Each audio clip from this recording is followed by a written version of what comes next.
मैंने ख्वाब में देखा 11 सितारे, सूरज और चांद हैं कि वो मुझे सजदा कर रहे हैं। आपकी औलादों में बड़े और ताकतवर हम हैं, लेकिन आपका जानशीन वो यूसुफ बने। जो वक्त गुजरता जा रहा है उसकी याद में मजीद इजाफा होता जा रहा है। मुझे डर है कि कहीं पागल ना हो जाऊं, और जब वो आ जाए तो सातों दरवाजों को बंद कर देना। खुदाया, मुझे तन्हा मत छोड़ना। मैंने खुद को तुम्हारे लिए आमादा किया है। खुदा की पनाह मांगता हूँ। मैं इन खवातीन की दी गई गुनाह की दावत की बनिस्बत जिंदान को तरजीह दूंगा। जान लो यूसुफ कि खुदा ने तुम्हें अपनी नबूवत और रसालत के लिए मुंतखब किया है, इस कैद व बंद के लिए नहीं। तावील ख्वाब वो इल्म है जो मेरे खुदा ने मुझे सिखाया है। आज से मैं मुल्क के वजीर खजाना का ओहदा और ज़र उमूर की तमाम तर जिम्मेदारी आपको सौंपता हूँ। मुझे यूसुफ की खुशबू आ रही है। हमें तो कोई खुशबू नहीं आ रही है। यूसुफ को मरे हुए एक मुद्दत हो गई और आपको अब उसकी खुशबू आ रही है। मेरा यूसुफ मरा नहीं है, मेरा यूसुफ जिंदा है। सलाम बर यूसुफ नबी, सलाम बर वारिस नूह नबी, सलाम बर वारिस इब्राहीम खलील।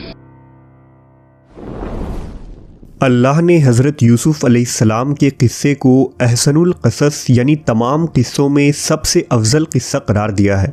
हज़रत यूसुफ़ अलैहिस्सलाम के वाक़यात के मुताल्लिक़ कुरान मजीद में पूरी एक सूरा यानी सूरह यूसुफ़ मौजूद है, जबकि तौरेत और बाइबल के बाब पैदाइश में हज़रत यूसुफ़ अलैहिस्सलाम यानी जोसेफ़ की सवाने हयात नहायत ही तफसील से बयान हुई है, क्योंकि हज़रत यूसुफ़ की ज़िंदगी के उतार चढ़ाव, रंज व राहत और मसाइब व गम के हर एक वाक़े में हमारे लिए बड़ी बड़ी इबरतें और नसीहतें पोशीदा हैं।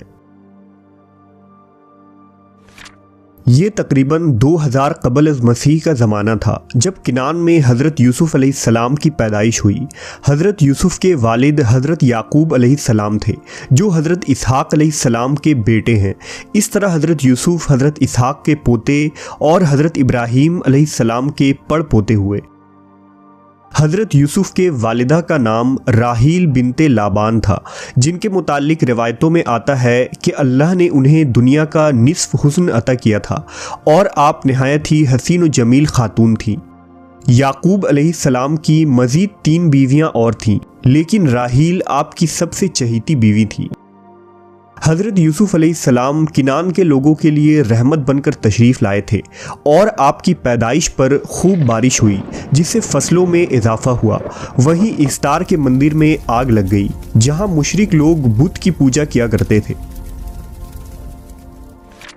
हज़रत याकूब की दूसरी बीवियों से मज़ीद 10 बेटे थे, जबकि सैयदा राहील से 2 बेटे थे, हज़रत यूसुफ़ और बिन्यामीन।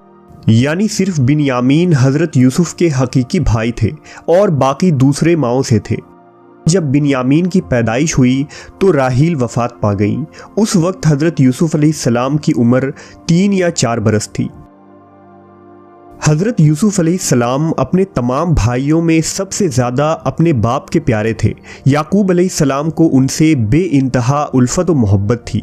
हज़रत यूसुफ़ अपनी वालिदा की तरह बेहद खूबसूरत और रोशन चेहरा के मालिक थे।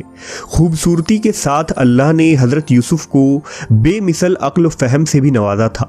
आपके अंदर खूबसूरती और मासूमियत भरपूर थी, लिहाजा हज़रत याकूब हज़रत यूसुफ़ को किसी वक्त भी अपनी नज़रों से ओझल होने देते थे। यही वजह थी कि बचपन से ही हज़रत यूसुफ़ के सौतेले भाई आपसे हसद किया करते थे। बहरहाल हज़रत यूसुफ़ की उम्र 7 बरस थी तो एक रात आपने एक ख्वाब देखा कि 11 सितारे और चांद सूरज आपको सजदा कर रहे हैं। लिहाजा हज़रत यूसुफ़ ने सुबह अपने ख्वाब को हज़रत याकूब के सामने बयान किया। हज़रत याकूब अलैहिस्सलाम खुद एक बरगुज़ीदा नबी थे। आप समझ गए कि अल्लाह हज़रत यूसुफ़ को किसी अजीम मनसब पर फ़ाइज़ फरमाने वाला है। लिहाजा याकूब अलैहिस्सलाम ने हज़रत यूसुफ़ से फ़रमाया कि प्यारे बेटे, ख़बरदार तुम अपने ये ख्वाब अपने भाइयों से हरगिज़ बयान न करना, वरना वो लोग जज्बे हसद में आकर तुम्हारे ख़िलाफ़ कोई हमाकत कर डालेंगे और तुम्हारे दुश्मन बन बैठेंगे। रिवायतों के मुताबिक जिस वक्त हज़रत यूसुफ अपने वालिद को ये ख्वाब सुना रहे थे, उनकी सौतेली माँ दरवाज़े की आड़ से सारी बातें सुन रही थी और सुबह होते ही उसने आपके सौतेले भाइयों को सारी बातें बता दी। ये सुनकर उनका जज्बे हसद मज़ीद बढ़ गया। उन्हें यह हरगिज़ गवारा न हुआ कि उनका सौतेला भाई शान और रुतबा में उनसे आगे बढ़ जाए। लिहाजा उन लोगों ने हज़रत यूसुफ अलैहिस्सलाम को हज़रत याकूब से जुदा करने का फ़ैसला कर लिया। अगले दिन तमाम बेटे हज़रत याकूब की खिदमत में हाजिर हुए और उनसे इजाज़त मांगी कि आज हम सब यूसुफ को अपने साथ जंगल ले जाना चाहते हैं ताकि दिन भर वहाँ हम सारे भाई मिलकर बकरियाँ चराएं और खूब खेल और तफरीह करें। याकूब अलैहिस्सलाम ने पहले तो इनकार किया, लेकिन उनके बहुत इसरार करने पर आपने यूसुफ अलैहिस्सलाम को ले जाने की इजाज़त दे दी। तमाम बेटों ने हज़रत याकूब से वादा किया कि हम यूसुफ का मुकम्मल ख्याल रखेंगे और शाम तक सही और सलामत घर वापस लौट आएंगे। तमाम भाइयों ने सफ़र की तैयारियां की और हज़रत यूसुफ को कंधों पर बिठाकर जंगल की तरफ चल दिए। लेकिन जैसे ही वो जंगल पहुंचे, उनका जज्बे दुश्मनी जाहिर हो गया और उन्होंने यूसुफ अलैहिस्सलाम को ज़मीन पर पटक दिया। उन्होंने आपको खूब मारा और आपका कुर्ता उतार कर हाथ पांव बांध दिए और एक गहरे और अंधेरे कुएं में आपको फेंक दिया। शाम को जब वो लोग घर वापस आए तो हज़रत यूसुफ को ना देखकर हज़रत याकूब अलैहिस्सलाम बेचैन हो गए। आपने उनसे हज़रत यूसुफ के मुतालिक पूछा तो उन्होंने रोना पीटना शुरू कर दिया और ये बताया कि हम जंगल में बैठे थे कि अचानक एक भेड़िया आ गया और उसने यूसुफ को खा लिया। सबूत के तौर पर उन्होंने बकरी के खून लगे हुए कपड़े हज़रत याकूब को दिखाए। याकूब अलैहिस्सलाम का सीना फट पड़ा और आप ज़ारो कतार रोने लगे। फरमाया, ऐ मेरे बेटों, तुम मेरे साथ यकीनन कोई धोखा कर रहे हो। भला ये भेड़िया कैसा अक्लमंद और समझदार था कि उसने यूसुफ को तो खा लिया मगर कमीज़ को कहीं से भी नहीं खाया और कमीज़ को सही और सालिम छोड़ दी। बेटों के पास इसका कोई जवाब न था। इधर यूसुफ अलैहिस्सलाम 3 दिनों तक कुएं में बैठे रहे, जहां सुबह शाम हज़रत जिब्राईल आते और आपको मुतमईन करते कि परेशान न हो, फतह तुम्हारी होगी और हक गालिब आकर रहेगा। अल्लाह की कुदरत ये हुई कि एक सुबह एक काफ़िला जो मिस्र की तरफ जा रहा था, इस कुएं के पास से गुजरा। उन्होंने कुएं के करीब पड़ाव डाला और अपनी प्यास बुझाने के लिए जब काफ़िले के सरदार, जिसका नाम मालिक बिन दाबर था, उसने कुएं में डोल डाला तो नीचे बैठे यूसुफ अलैहिस्सलाम ने फ़ौरन डोल की रस्सी पकड़ ली।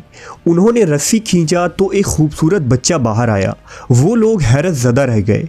मालिक चूँकि ग़ुलाम फ़रोख्त किया करता था, लिहाजा उसने यूसुफ अलैहिस्सलाम को अपने काफ़िले में शामिल कर लिया और मिस्र के बाज़ार में ले गया ताकि उन्हें फ़रोख्त करके कुछ रकम कमा सके। इधर याकूब अलैहिस्सलाम का अपने चहीते औलाद की जुदाई से बुरा हाल था। आप दिन भर वीराने और जंगलों की खाक छानते और हर रास्ते और सहरा में हज़रत यूसुफ को तलाश करते फिरते और वापस घर लौट आते।